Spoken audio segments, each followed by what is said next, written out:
laba wiil oo Soomaali ah oo walaalo ah oo xaafid quraan ah oo xalay salaada taraawiixda ka tujiyay masaajidka At-Taqwa oo ku yaala magaalada Kansas City ee gobolka Missouri ayaa waxa dilay sida wararka qaar ay sheegayaan walaalkood ka weyn oo 20 jir ah kaasi oo markii dambe caawa booliska toogtay si aan faahfaahin arrimahaasi oo dhan aan uga helno waxa qadka telefoonka aan kula xiriiray imaamka masjidka At-Taqwa Sheikh Mustafa soo dhaw marka hore marka xiga xalay sida wax u dhaceen dadka waan dhawahay xalay waxay wax u dhaceen wiilashu ninkan labadan habeen u dambeysay waa imanayay masjidku imanayay ma aanan ogeyn annagu kamaana aan warqabin laakiin waxa laga sheegayay inuu dad layn doono oo maaragtay khaasatan masjidkan inuu dad layn doono xogaad waxa kale oo laga sheegay inuu yiri diinta fake weeye wadaadaduna been bay sheegayaan oo been bay dadku sheegaan hadalla saasa ka liiga sheegay maandan ogeyn annagu inuu nin cuduraysan yahay oo cuduradi ay ku jirto oo diinta islaamka oo araysan ma aanan ogeyn inuu yahay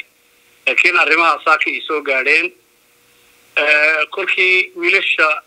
labadan yarkee walaalihii oo xufaad oo dadkii masaajidda tukinayay markii la soo qaaday wiilkii soo qaaday wuxuu yiri markii hore waan sugi jiray ilaahay qadarkiisa xalay kolkan albaabka dhigay wiilasha midna 16 jir buu ahaa waxaan marayka kalena 14 jir miya ayay ahaayeen rag oo adaraga weyn iska ahaayeen oo Mareykan 14 jir ilma ay Mareykan waa qof weyn عمل وكله مركا صادنا الباب ودغاي البابكي كلنا صاوديا اسكا داخاي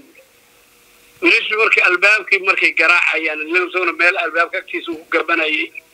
وكو سو كانيغا عبد الواحد لا يراهدو ادو نعبا اللي ويري قاريغا فراد غودن قبه اد ماركتي قرانكيسا اد مانت ميل بدن لا سو غليي ايو مدخ كغا بلاوي وليش مركا صدخ باي اهايين عبد الواحد يا عبد الرحمن يا نين زبير ليلادو oo yar oo isagu 8 wax jira 8 meelaha jira markuu madaxa kaga bilaabay xabadii marka wax badan buu ku waday wiilka maskaxdiisa wiilka darbiga ay ku firidhay xabadaha intoodii badna wiilkaas ku dhameeyay walaalkii Cabdiraxmaan buu kula soo jeedsaday isagana madaxu kaga dhuftay dhowraaloos oo saadhay madaxu kaga dhuftay markaasuu kii yaraa albaabka xoog u garaaciga furayga asaguna halka wuxuu galay uu cabaysanayay albaabkii in la furana uu rabay reerkana uu gumaado wiilasha aaboodii hooyadood hore bay u dhinteen waxa gacanta ku haysay eedadood xamdi gabadh la yiraahdo eedadood gacanta ku haysay oo wax bartay oo aad iyo aad quraanka ugu dadaali jirtay aad iyo aad juhdi aad iyo aad weyn ku bixisay aad ilaahay waxaan ka rajaynayaa ilaahay uu gabadha sabir siiyo aad bay gabadhu isku dardarsantay baa hadda leeyahay leeyahay waxaan waa qadar ilaahay marka dadku ku siiyo kii kana ku siiyo yarkii albaabka fag laga siiyay asagoo qaray albaabkiina ka xidheen warti gurigii laga xidhay asagoo xaq isaga dhaqaaqay marka wiilashii meeshii bay ku dhinteen intaas xalay dhacday waayahay marka wiilkii kale ee dibka geystay isagana waxa la soo warinayaa in caawa ay booliska dileen bal arintaasi iyaduna faahfaahin laga sii niyo anu ma baan ogeyn kolkii hore inuu guriga agtiisu deganaaba guriga dhankiisa ayuu deganaa marka wada yar baa noo dhaxaysa wadadii bay maanta isaga naftiisu malag baa waday Soomaalidu meelihii albaabada meelihii oo dhan ay maqaaxiyada suuqiya waa la wada xiro ninkii wax baan dili oo Soomaalidan layn buu yiri oo yaa la isgaarsiiyay arrinta markii la isgaarsiiyay Soomaalidu meelihii furaa oo dhan inta badan way xidheen maqaaxiyi waa la xidhay maqaaxiyi ku hore way xidhnaayeen laakiin suuqyadii yaa la xidhay markii suuqyadii la xidhay meeluu socday markii wadooyinka islaan eedadii abu gurigeedii ag maray iyadoo taagan buu arkay xabadu ku garaacay ilaahay baa garab mariyay markaasuu dibeetana casarradii markay tahay casarkii markay tahay baa nimankii booliiska ahaa heleen nimanka way suud gareeyeen isaguna wuu ku riday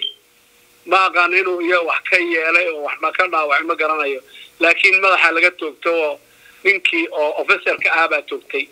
oo madaxa ka toogtay marka xabadaas ku dhacday markii hore dhaawac baa lagu qaaday marka waxaan u maray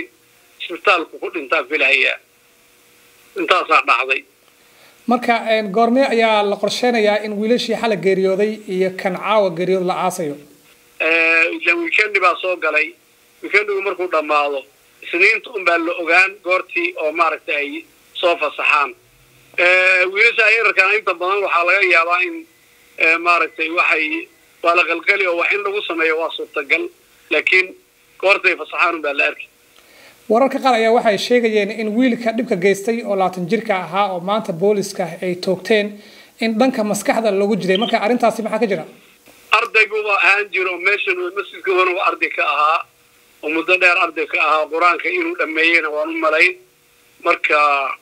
tabacdi baa in korkii hooyadii dhimatay ee masaa'ib ku dhacday marka adigu waan meel dhibka uu ka dhacay marka hooyadii hore dhimatay ka bacdi ayay masaa'ibtu ku dhacday marka wuxuu noqday u shaqaysan jiray laakiin waxaan u malay inuu daroogada isticmaali jiray saas aan filayaa hooyadiis sidoo kale markay dhimatay aad bay u qabsatay magaalada aad degan tihiin dhacdadaasi dad badanna way ka naxeen qaab ceenkee ay u dhimatay hooyadiis walaal deeqo arinta inaan ka gaabsadaan jeclahay waa arin aad maaragtay nafta ay way xsanayso marka aad waxaan u jeclahay deeqo inaan arinta ka gaabsado way ugu dambeyntii marka xaaladda magaalada Kansas City ee gobolka Missouri Soomaalida ku nool waa sidii hadda والله مرقوين بالجستاد يلا ويروا لولا ويلا يركض اللي يروا حفاظ قرآن إلى واحد قد لي أن كسبنين دمنا أن صمينين مساجد كي مدة هرتاجنا تكين هي قراءة ذي يولوب وغي يركعه ولسه دل خذوا مل أدي أو مدرك كجاردي لكن إسلام كان عندنا دكتور وحكي واحد لا ولا الكشك ولا القضاء marka arintaasi aad iyo aad bay anaga amarat community ahaan aad bay noo dhibtay aad iyo aad bay noo dhibtay laakiin qadarka Ilaahay baa in lagu sabraa waajib ah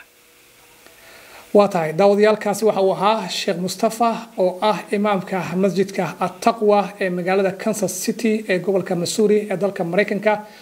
oo dhacday igu waramayay Sheekh Mustafa aad baad maasan tahay aad baad maasan tahay